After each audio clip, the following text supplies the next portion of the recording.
Aquí inicia La Fosa Escéptica, un lugar para ejercitar la mente, con Alfonso Villalpando.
Hola amigos, ¿cómo están?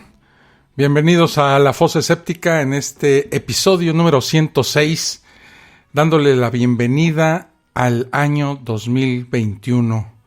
¿Cómo están? Espero que bien, que esta pandemia los esté tratando lo mejor posible. Yo tuve un viaje, como todos saben, como lo anuncié. Estuve en Colombia, en la ciudad de Cúcuta, visitando a mi esposa que está en un tratamiento médico por allá. Y bueno, ¿para qué les cuento las vicisitudes en las que me encontré en los vuelos, por ejemplo? Debido a la escasez de estos mismos, pues tuve que hacer un montón de escalas. Viajé de la Ciudad de México a la ciudad de Panamá, de ahí tomé otro avión a la ciudad de Bogotá y de ahí otro avión a la ciudad de Cúcuta.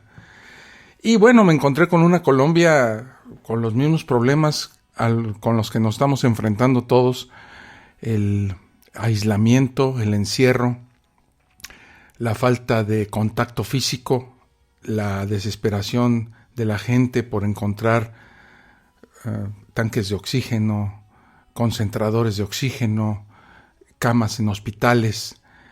Y si bien es cierto que en la ciudad de Cúcuta los casos de muerte por esta pandemia no son tan alarmantes, aunque bueno, ya sabemos que cualquier vida humana que se pierde pues es importante.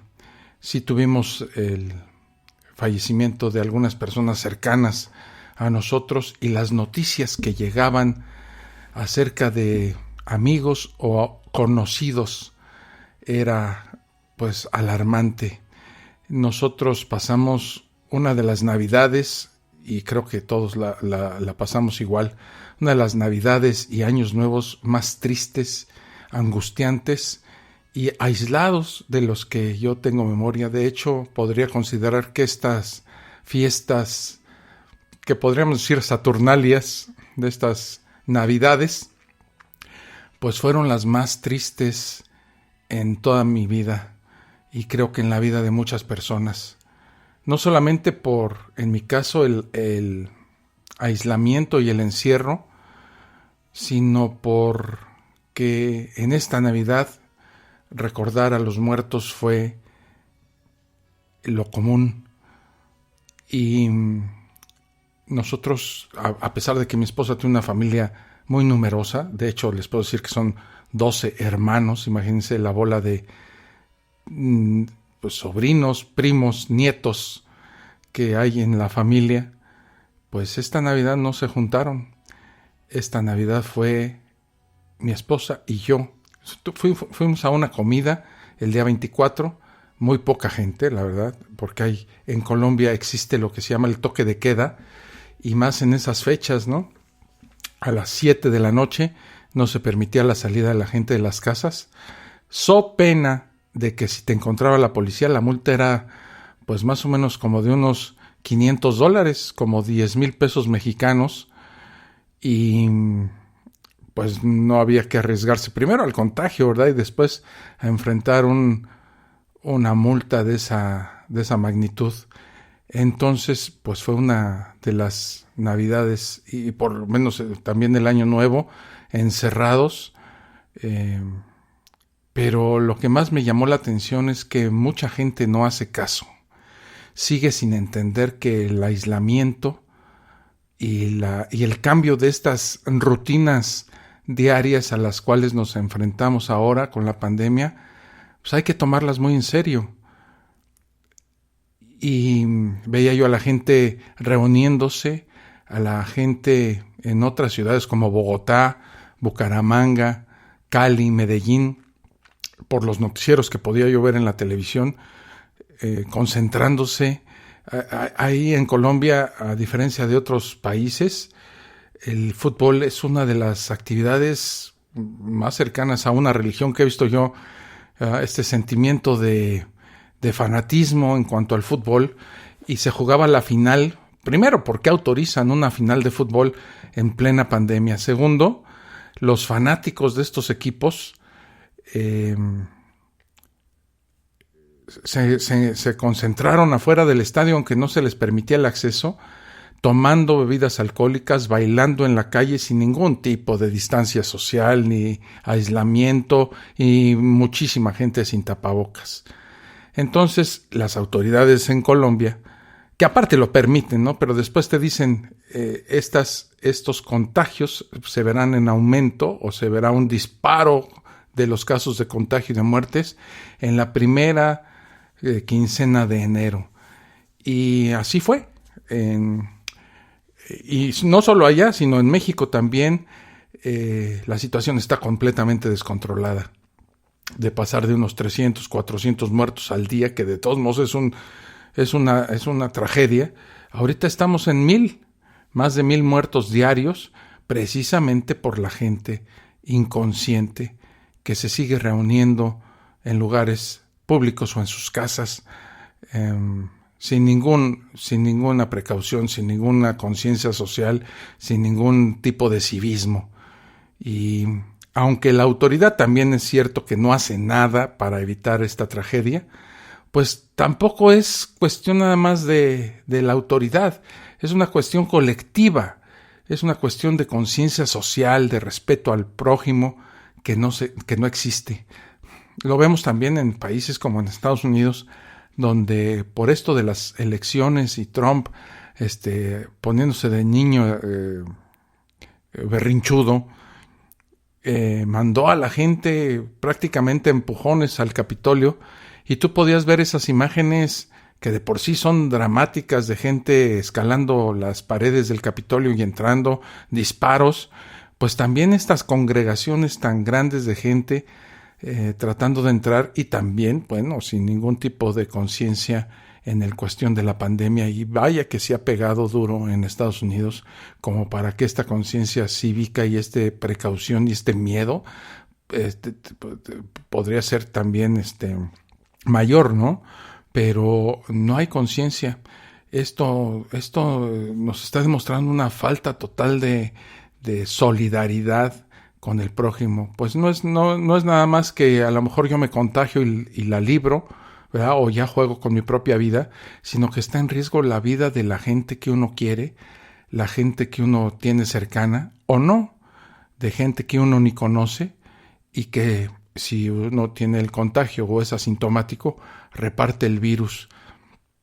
Entonces, la verdad es que no veo cómo salir de esto, porque aparte, pues bueno, las autoridades están mintiendo en la cuestión de las vidas perdidas, y sobre todo en la aplicación de estas famosas vacunas que en México apenas han alcanzado al 0.05% de la población. Entonces, para vacunar a 130 millones de personas en México, pues imagínense el tiempo que llevará esto. Y bueno, son 2 dosis y no hay, ¿cómo les diré? No hay una clara definición política de cómo enfrentar esta crisis por parte de la autoridad. Y como les repito, una falta de conciencia de todos nosotros por protegernos, no solamente en lo individual, sino en el aspecto colectivo. Quería hablar un poquito de esto antes de empezar con esta fosa séptica y desearles a todos, primero, que este año sea mejor, de alguna manera, que el 2020 y que nos cuidemos muchísimo, más ahora que este repunte y esta nueva cepa de la pandemia, del virus, esta nueva cepa que le llaman inglesa, que aunque no es más agresiva que la anterior, es más contagiosa que la que estamos todavía viviendo en muchos países de Latinoamérica y del mundo. Entonces no hay de otra. No hay que salir si no es necesario. Nos enfrentamos a una crisis tremenda porque, por otro lado, se entiende que la gente salga y que quiera trabajar y ganar dinero, ¿no? Le urge ganar dinero. Hay un gran revuelo aquí en México con los restaurantes por el cierre inminente de los restaurantes por la falta de clientes. Y la autoridad no hace nada, porque por una parte reglamenta a tal extremo la cuestión de los restaurantes, pero permite sin ningún tipo de cuidado, ni ley, ni castigo, el ambulantaje. Puestos de comida en la calle, atestados de gente, pero por otro lado a los restaurantes se les obliga a cerrar. Y esto la gente, los dueños de los restaurantes, no lo entienden y bueno, muchos de nosotros tampoco, ¿verdad? Entonces, pues lo mismo, ¿no? Cuidarse al máximo, ahora con más minuciosidad y proteger primero a nosotros y a la gente que nos quiere y en el segundo lugar, pues al colectivo, ¿no? Al vecino, al amigo y al que no conocemos. Pues era una reflexión de mi viaje a Colombia. El regreso fue más dramático porque de Cúcuta volé hacia Bogotá. En Bogotá hice una pequeña escala de 7 horas.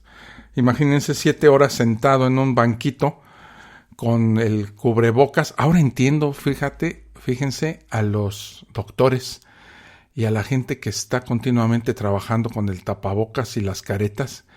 Qué desesperante y claustrofóbico me resultó estar desde las 5 de la mañana hasta las 11, 12 de la noche que llegué aquí a la casa de todos ustedes en México con el tapabocas y la careta. Es completamente molesto, asfixiante, desesperante. Y eso que yo lo tuve un día, ¿verdad? Yo sabía que iba a llegar a mi casa, me lo iba a quitar y si no salgo no me lo pongo. Pero la gente que se dedica a los servicios médicos en nuestros países, pues lo tiene que usar, aparte de estos trajes médicos para protegerse del virus. Guantes, caretas, filtros, tapabocas, que son una verdadera tortura, y aún así trabajar y entregarse a la vocación de salvar vidas. Eso es una cosa que hay que tener muy, muy en cuenta y que hay que aplaudir de esta gente que se la juega durísimo todos los días para tratar de salvar las vidas de los inconscientes, muchos de ellos, que no se cuidan y no se cuidaron. El virus ataca y va a atacar. ¿Cuántas vidas se hubieran podido salvar si estas personas hubieran seguido los lineamientos y las recomendaciones de estos médicos, no de los políticos, de los médicos que gritan en todas las redes sociales que nos cuidemos y que no les hagamos a ellos la vida más pesada? Están cansados, están exhaustos, no solamente físicamente, sino emocionalmente. Para ellos, ver a la gente morir en estas cantidades, ya me imagino lo que es. Y para todos los que hemos tenido a un ser querido que ha muerto por esta pandemia, pues más nos debemos de cuidar. Pues hasta aquí esta reflexión y entrémosle de lleno a esta fosa séptica, las estupideces bíblicas. Vamos a analizar, bueno, hay muchas estupideces en la Biblia. Es un libro que reúne muchas incongruencias y contradicciones. Y hoy vamos a tratar de analizar y de reírnos juntos un ratito, si sirve de algo en esta pandemia reírse un poco. Pues vamos a reírnos de esto que viene en la Biblia y que pues, les dejo aquí. Bueno, entonces comenzamos.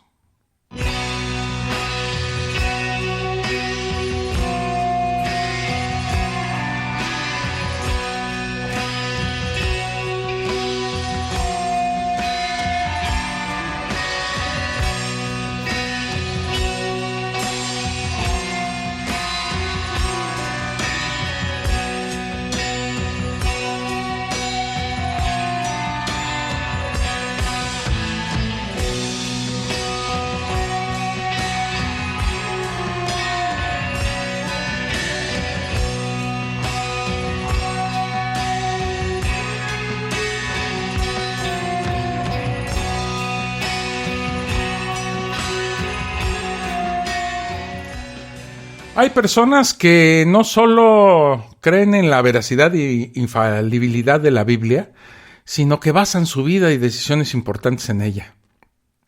Desde dejar de morir a alguien por no recibir sangre hasta realizar guerras y matanzas, la Biblia ha inspirado a personas a hacer cosas realmente terribles, aunque para ellos esté supuestamente justificado.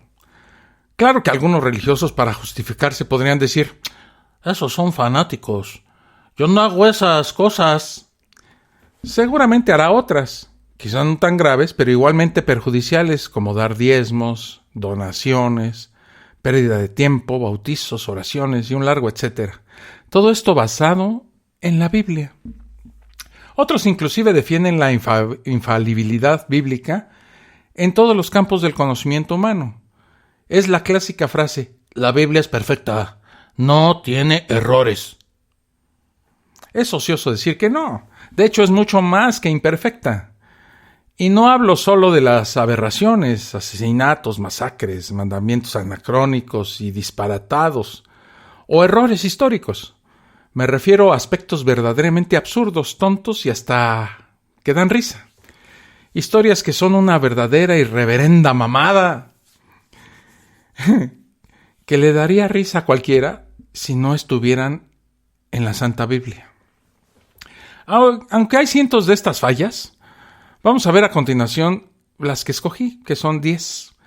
Las 10 que he nombrado, las 10 más grandes estupideces bíblicas. No voy a hacer pausa ahorita. Vámonos de una vez a la carnita. Hablemos, por ejemplo, del origen del universo. Según la Biblia, Dios creó el universo en 6 días. Y si ustedes sacan la cuenta y hacen un cálculo cronológico regresivo en las fechas de la Biblia, el universo tiene poco más de 6,000 años. O sea que para los religiosos, para los que creen fielmente en la Biblia, mientras Dios estaba haciendo el universo, los chinos ya hacían cerámica, por ejemplo. Creo que es más que obvio que esto es una vil y evidente mentira. El mundo no tiene tan poco tiempo ni fue creado por un fantasma que estaba aburrido en su vida eterna etérea, infinita, ¿verdad? La ciencia actual desmiente por completo esto. El universo se originó por una singularidad denominada el Big Bang. Y mucha gente religiosa te pregunta: bueno, ¿y quién provocó el Big Bang? ¿Verdad? Y entonces la respuesta que podría dar desde un punto científico o desde un punto ateo es: no lo sé. Pero ellos sustituyen un misterio acerca de la creación del universo con otro todavía más grande. Lo creó Dios. Según cálculos actuales, el universo tiene una edad aproximada de 13,700 millones de años. Cifra muy diferente a los 6,000 años que dice la Biblia. Evidentemente, ante tal falacia, muchos cristianos modernos se desligan de la literalidad del Génesis y aceptan muy a duras penas que los científicos tienen razón y que la creación de 6 días es simbólica. Esta excusa es muy común. Sin embargo, increíblemente, aún hay miles de cristianos que insisten en la veracidad del Génesis y los 6 días literales de la creación. Generalmente dicen cosas como: Dios es todopoderoso y pudo crear el universo en 6 días, ¿que no? Somos simplemente humanos, no podemos entenderlo. Son excusas del tipo: eso es un misterio que no podemos entender. Así es Dios, carnal, Él hace lo que quiere. El mundo no se originó como dice la Biblia. Esas son historias mitológicas creadas por tribus antiguas para explicar y comprender el mundo que le rodeaba. Hoy en día hemos superado eso y la ciencia ofrece respuestas más certeras y realistas.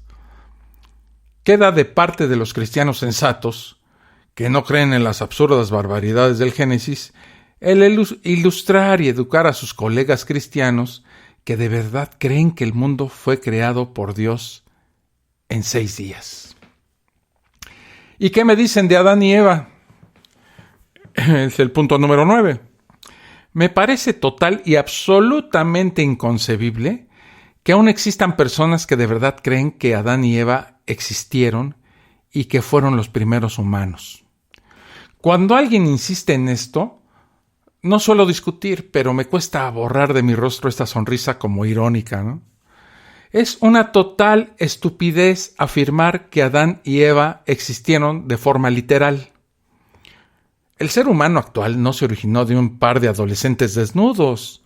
Provenimos de un largo y continuo proceso de evolución biológica que aún persiste. No vinimos del barro, tampoco del mono. Provenimos de un ancestro común con los primates actuales, que es muy diferente. La gran mayoría de la comunidad científica apoya esto. Muy pocos creen que Dios nos creó literalmente del barro. Y como en el caso anterior del origen del universo, algunos cristianos igualmente se han dado cuenta de lo absurdo e infantil que es eso de Adán y Eva y aceptan la teoría de la evolución humana. La Biblia ha vuelto a cagarla en esto del origen del hombre. Mi pregunta es: ¿de verdad aún quedan personas que de verdad creen que Adán y Eva existieron? Pero vamos un poquito más allá. Tomando la versión más conocida y popular de la creación de Adán, podemos notar algunas cosas interesantes. Según la Biblia, Dios crea primero a los animales. Supongo que, aunque la Biblia no lo aclara, los creó en parejas, con el objetivo, claro, que se reprodujeran y poblaran la tierra y les dieran alimento a los humanos que después poblarían el mundo. Asumimos entonces por lógica que Dios creó toda la amplia zoología del mundo con ambos géneros, machos y hembras. Luego Dios, en su infinita sabiduría, crea al hombre solo. Es decir, Dios, del que asumimos es un experto en genética y reproducción, crea a todos los seres vivos con sus 2 géneros muy bien definidos. Pero su creación mayor, su obra máxima, su punto culminante del diseño biológico, lo crea de un solo género, el masculino. ¿Acaso soy el único que ve en este diseño un error garrafal? ¿Algún asuntillo que Dios debe corregir después? De hecho es así. A Dios le sale a relucir su errorcito de diseño y necesita crear a la versión femenina, o sea, terminar su incompleto trabajo, lo que se llama corregir su falla, ¿no? ¿Qué tan desubicado, ingenuo y desorientado es Dios? Claro que debías crear también a la mujer, Diosito. ¿Acaso no acababas de crear a todos los animales con sus 2 géneros? ¿O simplemente se te olvidó que el hombre también es un animal que necesita su versión femenina? ¿Ya eras tan misógino? ¿Inclusive antes de crear a la mujer? Bueno, Ya sabemos que a Dios no le gustan mucho las mujeres y a través de la Biblia las humilla y las veja a más no poder. Debido al gran número de versículos donde se evidencia la gran misoginia de Dios, no es de extrañar que haya pospuesto a más no poder la creación de la mujer hasta última hora. Pero, ¿saben ustedes por qué Dios decide crear a la mujer? Pues no fue precisamente porque, lógicamente, desde el punto de vista biológico, nuestra contraparte femenina es indispensable para la reproducción. Hasta donde sabemos, Adán no tenía la capacidad de autogenerarse o la autofecundación. O porque Adán, como el primer hombre, necesita amor y afecto, lo que es común entre todos los seres humanos. ¡No! Dios crea a la mujer porque Adán no encontró compañía ideal entre los animales. Y así lo dice la Biblia. ¿Es en serio? ¿Acaso a Dios no se le había ocurrido que la raza humana debía multiplicarse? Quizá el plan original de Dios era un solo hombre para siempre, o sea, Adán. Lo que ocurrió después fue un error de cálculo. Total, pues nadie es perfecto, ¿no? Ni Dios. ¿Nunca han pensado en la función del sistema reproductivo de Adán antes de que apareciese Eva? Es una pregunta que me ha intrigado siempre desde chavo. Como ya vimos, fíjense, es obvio que Dios creó a todos los animales con sus dos géneros, bien definidos, macho y hembra. Y la intención era bien clara, reproducirse. Por lo que evidentemente los creó con sus órganos sexuales plenamente desarrollados. Pero ¿y Adán? Recordemos que cuando Dios crea al primer hombre, lo hizo sin saber que más adelante crearía a Eva. Y con esto Dios le dice adiós, ¿sí?, a su omnisciencia. Ya vimos que el proyecto inicial de Dios era un mundo dominado y regido por un solo ser humano, Adán. El plan inicial era un Adán solitario, o sea, un ser humano que no se reproduciría. Y ya conocemos que las intenciones de Dios con el sexo y sus órganos son solamente para reproducción. De hecho, lamentablemente son muy conocidas las costumbres de algunas religiones de no utilizar ningún tipo de anticonceptivo para prevenir embarazos, ya que la intención de Dios al darnos nuestras cositas, pene y vagina, es solamente para crear más cristianitos. Basándonos en lo que conocemos de Dios, que al crear a un Adán sin una visión reproductiva y bajo la premisa de la perfección del diseño, pues Dios no crearía a un hombre con órganos innecesarios y que le sobraran. Podemos afirmar categóricamente y sin ninguna duda, bajo este lineamiento de razonamiento, que Adán no tenía genitales. Al ser asexuado, porque no había a una mujer para reproducirse, Adán seguramente carecía de pene y testículos, ya que serían inútiles en su estructura anatómica y fisiológica. Supongo que en su lugar habría un espacio vacío, quizás un pequeño agujerito para expulsar la orina, ¿verdad? Nada de cosas que den placer o que inviten a crear otros seres de su misma especie, lo cual, insisto, era imposible, ya que Eva aún no había entrado en escena. Estas características nos recuerdan al extraño concepto que existe sobre los ángeles y arcángeles. Son asexuados. ¿Sí? Vean cualquier querubín o cualquier ángel o arcángel o de esa mitología celestial y ninguno tiene aparatos reproductores. Ok, veamos la situación. Jardín del Edén. Imagínenselo, lleno de parejas de animales sin nombre que necesitan identificación. Un hombre solitario y asexuado para este trabajo, Adán. De repente, y en medio de su ardua labor, porque Dios le puso como tarea para que no estuviera echando la flojera, la hueva, como decimos en México, por el resto de su vida, ¿verdad?, le puso la tarea de ponerle nombre a cada una de las especies animales.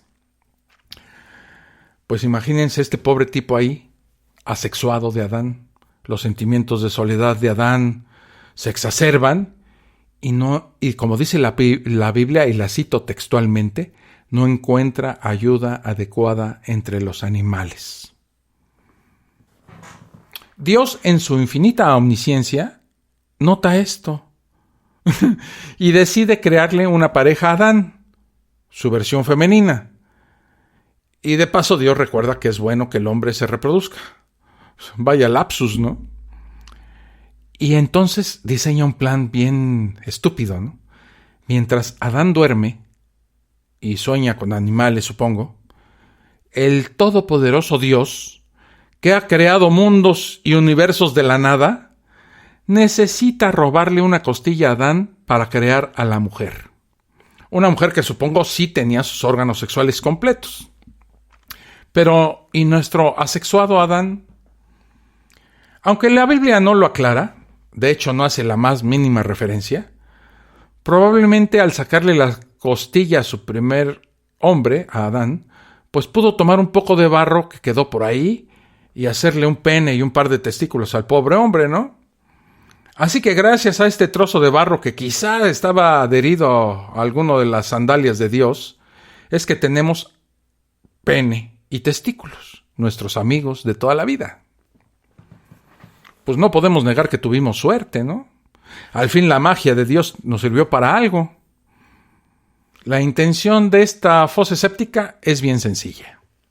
Dejar bien en claro que la absurda teoría del Dios diseñador perfecto se cae estrepitosamente con este asunto de los genitales de Adán. Porque si el creyente afirma que Dios creó al mundo al inicio perfecto, bajo un sincronizado diseño, tiene que admitir que ese Dios perfecto no le pondría a Adán órganos de más, sin ninguna función fisiológica clara y precisa. Pero si insiste en decir que ya Adán tenía sus órganos sexuales, significa que ya Dios le había dado la capacidad para reproducirse, adelantándose a la posterior creación de la mujer. Por lo que todo este teatro de sentirse solo, la costilla y demás, pues es una soberana farsa, ya que el primer hombre ya estaba anatómicamente dotado para tener una compañera femenina. No quiero ni imaginarme las excusas a las que tendrán que recurrir para poder articular medianamente este absurdo. Los católicos, ¿verdad? Supongo que sería algo así como, no, espérate, calma, tranquis. Lo que pasa es que hubo dos creaciones de la mujer, y entonces a Adán le quedaron sus costillas de su primera, sus costillas, sus cositas, bueno, el pene, los testículos, los huevos, pues, de su primera mujer. O otro podría decir, eres un blasfemo, ateo, solo tú te fijarías en tan estúpidos detallitos. Te vas a podrir en el infierno. Debo aclarar que para muchos creyentes la excusa es que esta historia del Génesis sobre Adán y Eva es meramente alegórica y no es real ni los sucesos relatados en la Biblia sobre las aventuras de este par de jovenzuelos. Porque dicen, bueno, los religiosos más modernos, ¿verdad?, que nunca ocurrieron literalmente. Supongo que quienes apoyan la teoría del Génesis simbólico piensan que esta fue la forma que encontró Dios para enseñarnos a nosotros de una forma sencilla y entendible cómo se originó el mundo y la raza humana. Esto suena más o menos como: ¡hey! Somos humanos y nuestro diminuto cerebro, que nos dio el mismo Dios, no podría entender cómo se inició la humanidad. Así que Dios decidió que mejor nos mentía con historietas de adolescentes desnudos y serpientes de excelente dicción, o sea, que hablaran, para que me entiendas. Por eso, amigos, de ahora en adelante, cuando piensen en el Adán antes de que apareciese Eva, seguramente no dejarán también de pensar en este espacio vacío, en su entrepierna. ¿Y en qué habría ocurrido si el solitario Adán hubiera pecado con la serpiente o el posterior regaño y castigo de Dios? El pobre Adán no tendría dónde sostener la hoja de parra con el fin de ocultar su ausente desnudez. Vamos a hacer una pausa y cuando regresemos vamos a ver algo sobre los animalitos, las creaciones del Señor. En este episodio en el que estoy hablando de las estupideces bíblicas. Ya regreso. Estás escuchando La Fosa Escéptica, un lugar para ejercitar la mente.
Ya estoy de regreso aquí en la Fosa Escéptica con estas estupideces bíblicas. Perdón. La Biblia, en su infinita sabiduría, nos dice que los animales fueron creados en un par de días. El quinto y el sexto. No y recontra no. La gran diversidad de animales no fueron creados en días. Fueron millones de años de lenta pero indetenible evolución. Gracias al proceso de selección natural y mutaciones, las especies animales se fueron adaptando a los diferentes ambientes terrestres. No fue cosa de un par de días. Por eso es un horror que todavía existan miles de personas que crean en esa tontería que dice que la Biblia. Y lo peor es que pretenden dar evidencia científica. Pero las torpezas con respecto a los animales en la Biblia no terminan aquí. Son sacrificados en nombre del perfecto Dios que no necesita nada.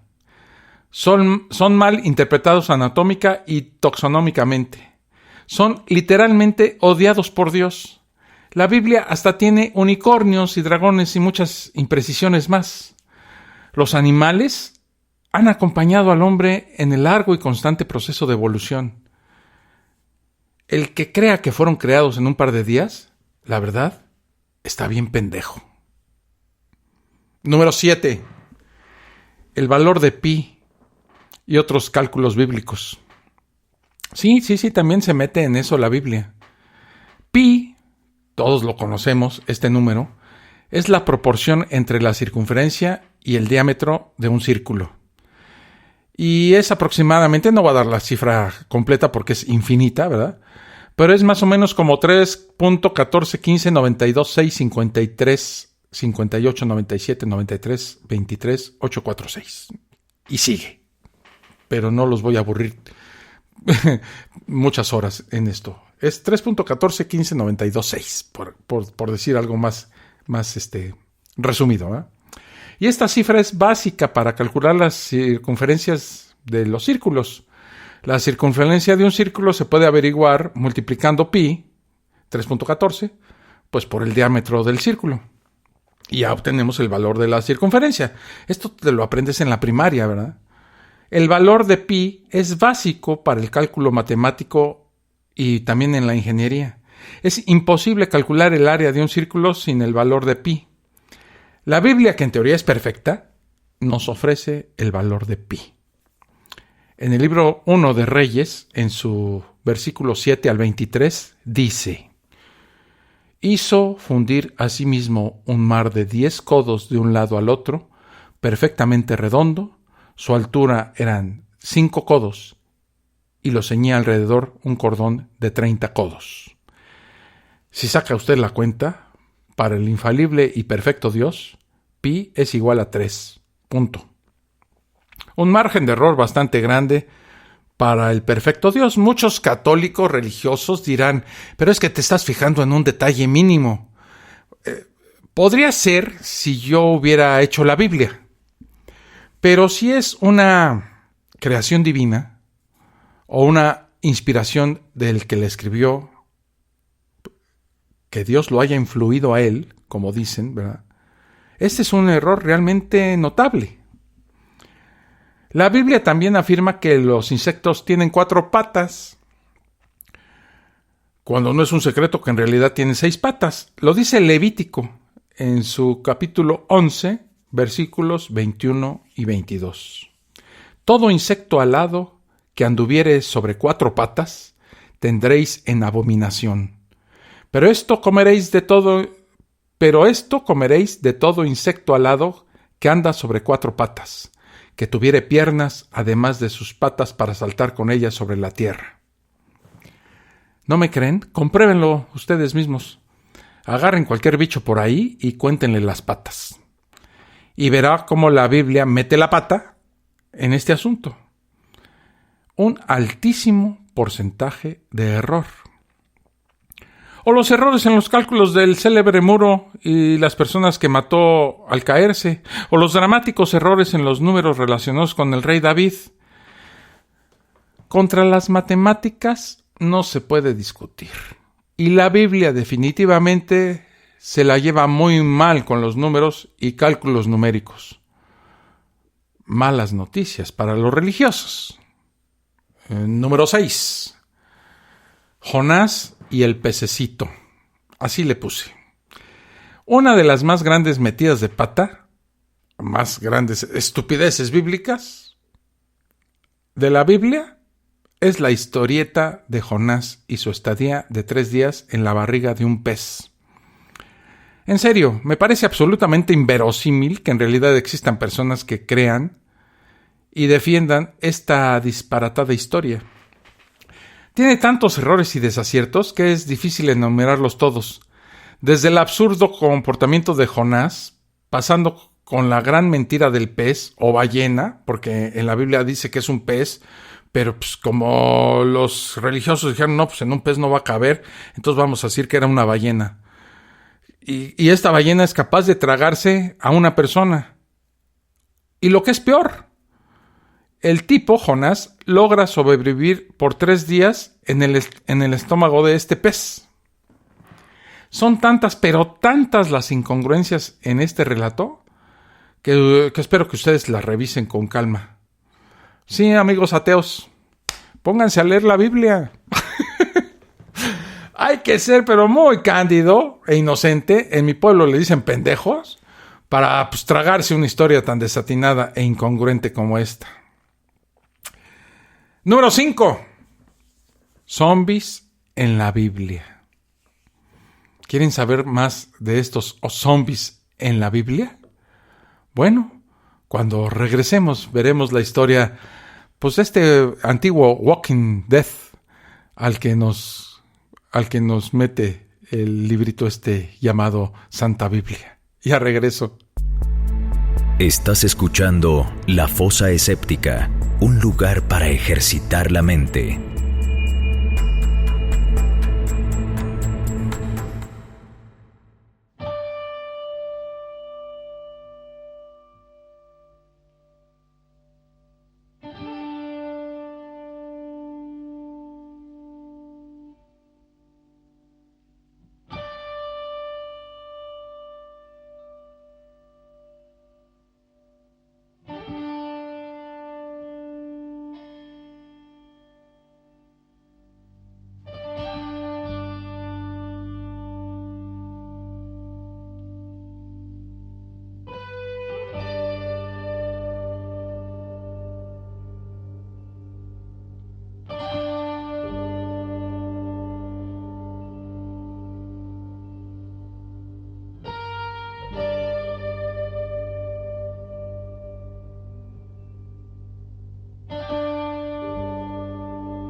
Ya regreso aquí a la fosa escéptica con esto de las estupideces bíblicas.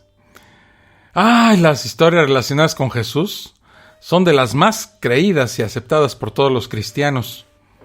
Pero a veces estas historias son tan fantasiosas y descabelladas que es imposible aceptarlas por mucha fe y confianza que se tenga.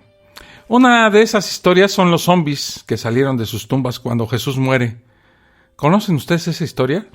Según el Evangelio de Mateo, cuando Jesús muere en la cruz, de repente comienzan a salir los muertos de los sepulcros y caminan por las calles de Jerusalén hasta el punto que son vistos por muchas personas. ¿No me creen? Vamos a leerlo. Mateo, capítulo 27, versículos 52 y 53. Y se abrieron los sepulcros, y muchos cuerpos de santos que habían dormido se levantaron. Y saliendo de los sepulcros, después de la resurrección de él, vinieron a la santa ciudad y aparecieron a muchos. Muertos caminando por una importante ciudad. Algo como eso hubiese llamado muchísimo la atención de las autoridades locales, ¿no? Evidentemente, no hay la más mínima referencia histórica de zombies caminando por las calles de Jerusalén. Y cuidado, no hablamos de esos arcaicos libros del Antiguo Testamento. Hablamos de uno de los evangelistas, de Mateo. Un evento de tal magnitud debió, por lo menos, haber sido relatado por alguno de los restantes evangelios o por alguna carta del Nuevo Testamento, por algún historiador de la época o los escritos de alguna autoridad romana. Pero pues nada. Si Mateo mintió, significaría que no es un escritor confiable y que lo plasmado por él en su evangelio puede ser también fraudulento. Zombies. ¿En serio? ¿Y qué me dicen de Balaam y su burra?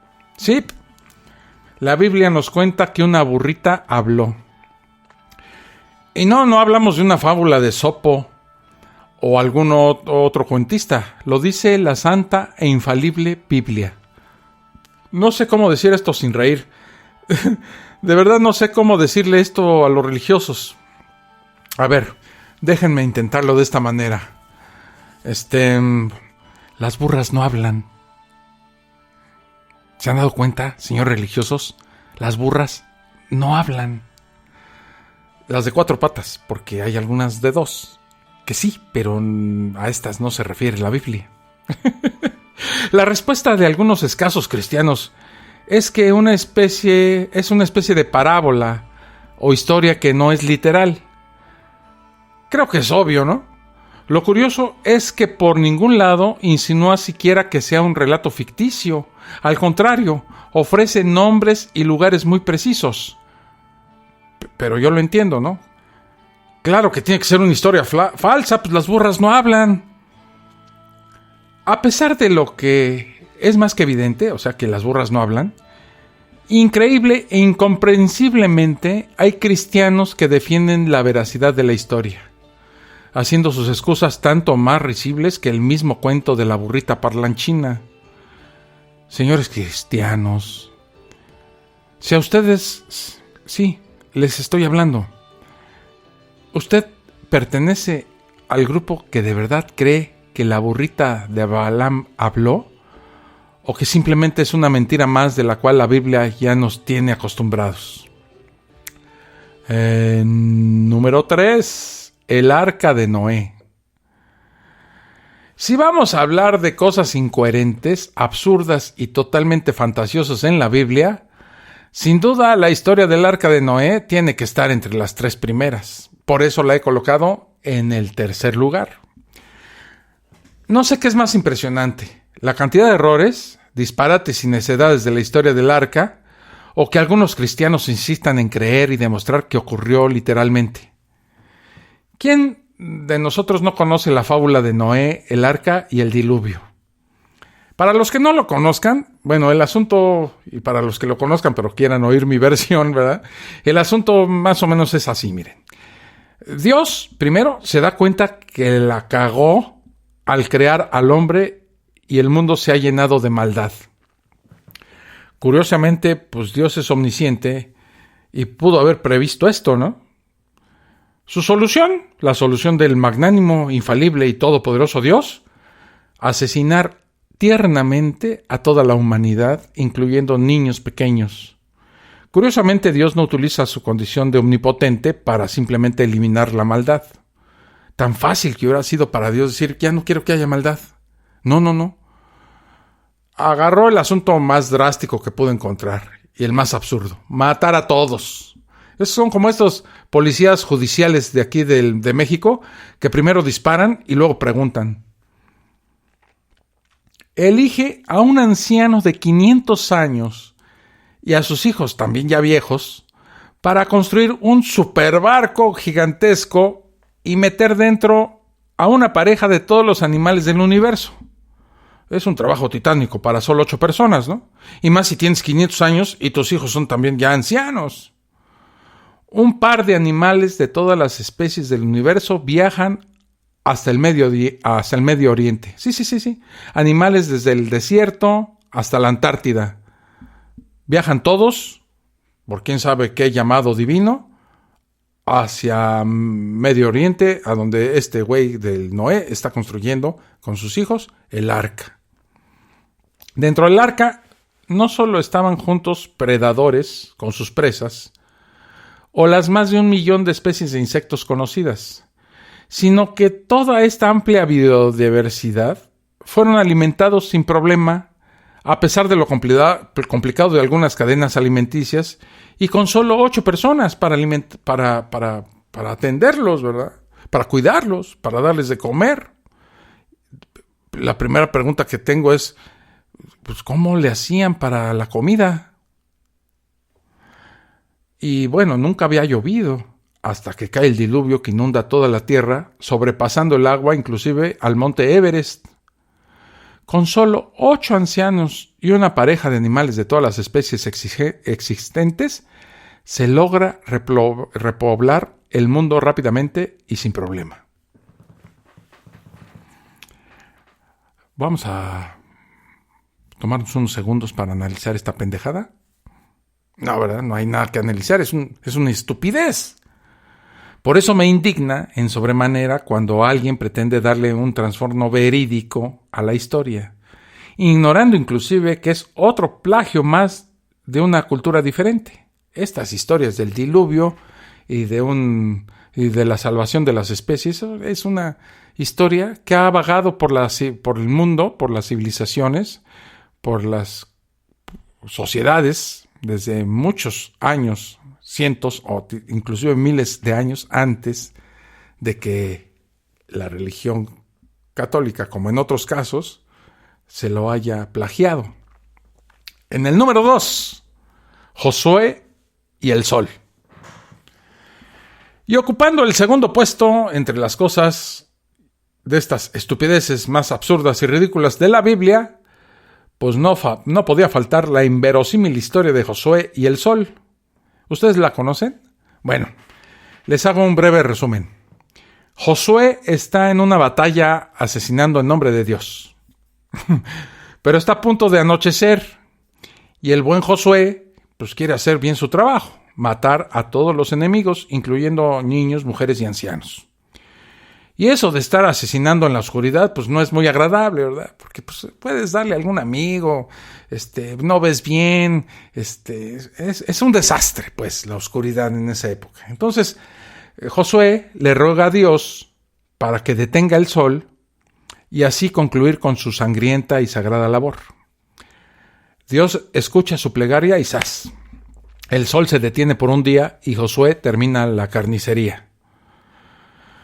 Supongo que a estas alturas de la historia, pues ya les ha ganado la risa ante tan absurda fantasía alocada, ¿no?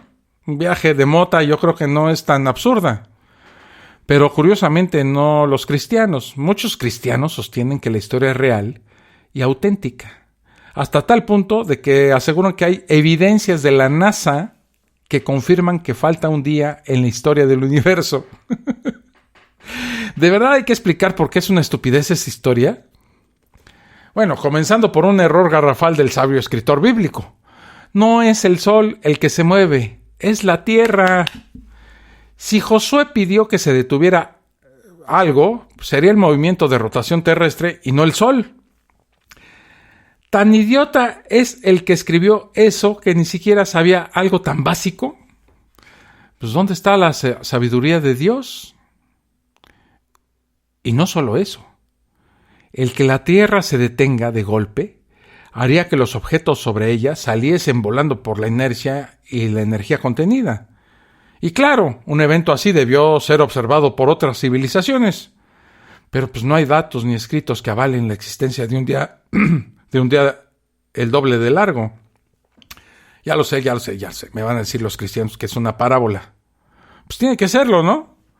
Nadie es tan idiota como para creer que esa historia es literal o real. ¿O los hay? ¿Cuál creen que es la número 1 en las estupideces de la Biblia? Bueno, pues lo vamos a conocer ahorita que regresemos a la fosa escéptica. Y yo ahorita regreso. Estás escuchando La Fosa Escéptica, un lugar para ejercitar la mente.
Ya estoy de regreso aquí en la fosa escéptica y antes de decirles cuál es la número que yo considero la número 1 en las estupideces bíblicas, quiero agradecerles a las personas que se conectan como siempre en el chat de aquí de Spreaker, pues al cual invito a todos, ¿no? Los que nos puedan escuchar en vivo y los que no, pues déjenme sus comentarios en iVoox. Por ejemplo, Eduardo Morales dice: un gusto escuchar de nuevo a la fosa. Muchas gracias. Debo confesar que desde hace un mes me dediqué a escuchar todos los episodios pasados y me faltan muy pocos por escuchar. Hoy le agradezco mucho su paciencia también y sigue diciendo: ojalá algún día tenga la oportunidad de interactuar con usted. Reciba un gran abrazo y gracias por hacer este tipo de podcasts que hacen falta. Saludos. Mi estimado Eduardo Morales, le agradezco muchísimo sus palabras, ¿verdad? Y bueno, sí, claro que podemos interactuar, como usted lo dice. Me imagino que es platicar, aunque también existe la posibilidad, como lo he repetido en muchas ocasiones, de que la gente que me escucha puede interactuar ya en un programa, en una fosa donde estemos charlando pues, del tema que ustedes propongan, ¿no? Ricardo de la Peña López, mi estimado primo, ¿cómo estás? Saludos, mi querido licenciado. Dice: por fin regreso de Cancún, o regresó. La verdad no estaba yo en Cancún, estaba yo en Colombia, estaba un poquito más lejos que Cancún, y todavía dice Ricardo, ese Josué era todo un pirómano. Pues sí, la verdad es que sí. Y no habrá sido Elio Josué. Mi estimado Ricardo, siempre tan exacto en sus comentarios. Bueno, pasemos a lo que nos trujo Chencha. La estupidez número 1, que yo considero que es la estupidez número 1 de la Biblia. Hay muchas, pero pues no alcanza el tiempo para todas. Tendría que ser una fosa escéptica que durara días, ¿no? Pues es Jesús mismo. Jesús mismo es una estupidez bíblica. Ocurre algo muy curioso con respecto a Jesús y las historias bíblicas relacionadas con él. Los cristianos modernos, entre comillas, a duras penas y con los dientes muy apretados, admiten que muchas de las historias del Antiguo Testamento son parábolas, leyendas y mitología hebrea. Evidentemente, muchas de las historias que ya hemos visto son imposibles de concebir o siquiera imaginar. la ciencia, la historia y sobre todo el sentido común las desmienten abiertamente. Por lo que a estos cristianos de avanzada no les queda otra que admitir que no son literales. Ahí me viene una consideración. Los cristianos con la Biblia tienen una como relación de amor y odio, porque toman las partes de la Biblia que les convienen y desechan las que son evidentemente absurdas, diciendo que son o que son parábolas o que no se debe de tomar en un aspecto literal, o que realmente a nosotros nos falta entendimiento y que estamos sacando de contexto estas historias. Y eso se me parece un pretextos totalmente absurdos, porque la Biblia nunca marca, ¿verdad?, que estas cosas sean tomadas de otra forma. El supuesto mensaje de Dios en la Biblia es tan absurdo y tan confuso y tan vago que se presta a miles de interpretaciones. Por eso existen cientos de miles de denominaciones cristianas en todo el mundo. No se ponen de acuerdo en lo que quiere decir. ¿No sería más fácil para Dios dar un mensaje claro? ¿No sería más moderno para Él, más efectivo para Él presentarse en esta actualidad donde hay medios de comunicación, redes sociales, televisión, radio y todos estos podcasts? Él podría tener un podcast, Dios, donde hablara de las cosas, ¿no? O dar un mensaje claro, presentarse y decir: yo soy Dios y este es mi mensaje, y déjense de estupideces, y desechen la Biblia porque ahí les va y les voy a dictar una que es la neta, ¿verdad?, la verdad. Pues no. Los cristianos dicen que estas historias que uno confunde, pues que no son literales, o que uno no las interpreta bien, o que las saca uno de contexto. Pero con respecto a las historias absurdas y fantásticas de Jesús, pues no suelen admitirlo. Estas historietas sí las aceptan como verídicas e históricas, mientras que las del Antiguo Testamento no. Y yo la verdad no veo la diferencia. ¿Por qué un viejo que voló al cielo en un carro de fuego no es literal, pero un judío como Jesús que voló a los cielos después de haber resucitado sí lo es? Pues ¿dónde está la diferencia? El caso es que la historia de Jesús es una especie de compendio de las más grandes fábulas y mentiras de toda la Biblia.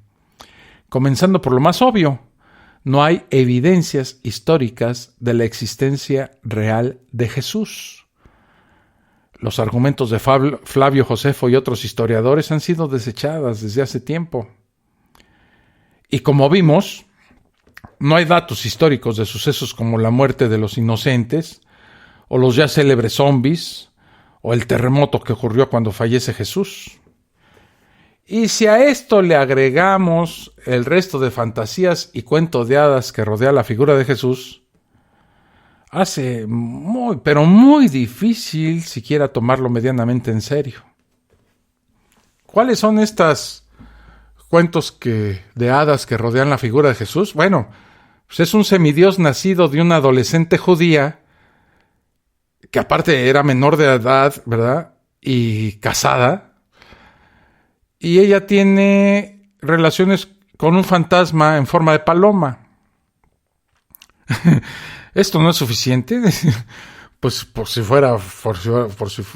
faltara más, bueno, hay una estrella, literalmente, que se posa sobre el pesebre donde nace. Convierte el agua en vino para dársela a unos borrachos, mata cerdos, destruye higueras porque no le gustó que no tuviera higos, ¿no?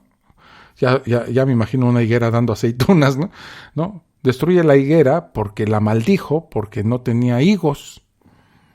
Es un racista confeso, Jesús. Vuela tomadito de la mano con Satanás. Se sabe el truco de caminar sobre el agua. Cura ciegos a escupitajos. Resucita cual zombi y vuela como Superman. ¿De verdad los religiosos creen en todo esto? ¿Ya entienden por qué me burlo de quien tiene este tipo de creencias? Supongo que a los cristianos les parece absurdo e increíble creer en Heracles. seguro pensará, qué estupidez, Heracles, hijo de Zeus, con una mortal. Hay que ser muy pendejo para creer eso. Eso es mitología. ¿Qué no lo estás viendo? Pues lo mismo pensamos nosotros de su semidios Jesús. Y es por todo esto, incluyendo la inexplicable credulidad cristiana, que todas esas historias, estas historias que rodean al ficticio e imaginario Jesús de Nazaret, hacen de él la mayor metida de pata, la más grande estupidez, la inconmensurable pendejada de toda la Biblia. Híjole, ya me voy. Ya fue suficiente de las estupideces bíblicas y veamos cómo nos va este año. Este año va a estar complejo, va a estar duro, va a estar muy difícil. Les pido que se cuiden, ¿verdad? Que traten de proteger a los suyos. Al proteger a los suyos nos están protegiendo a muchos, a miles, a millones. La vacuna no va a solucionar el problema. Lo va a paliar un poquito, a lo mejor lo hace más suave, pero no lo va a solucionar en el corto y en algunos países ni en el mediano plazo. Germán Santelices, gracias. Un saludo, dice él, y un gusto volverlo a escuchar. Mi estimado Germán, que ya me ha dejado algunos mensajes ahí en Twitter. Les recuerdo mi cuenta de Twitter por si quieren dejarme algún mensajito a él. Ahí es al.villalpando. al.villalpando. Ahí me pueden dejar comentarios. En el Twitter pocas veces trato temas ateos. Más bien le tiro con todo al presidente de México y algunos otros políticos, ¿no? Y algunas otras personas que demuestran... el Twitter es como un ring en donde todos contra todos. Y yo, como soy parte de todos, pues también le entro el desmadre, ¿no? Pero generalmente la llevo contra el gobierno, que a mí me tiene harto en México, como a muchos mexicanos. Entonces, pero si me quieren dejar mensajes en el contexto ateo, pues son bienvenidos. Y ahí le vamos dando un giro a mi cuenta de Twitter, al.villalpando. Les agradezco muchísimo la atención y nos vemos en la próxima Fosa Escéptica. Por hoy, ya fue. Hasta luego. Esto fue La Fosa Escéptica, un lugar para ejercitar la mente, con Alfonso Villalpando. Te esperamos en el próximo capítulo a través de Spreaker, Spotify, Apple Podcasts y iVoox.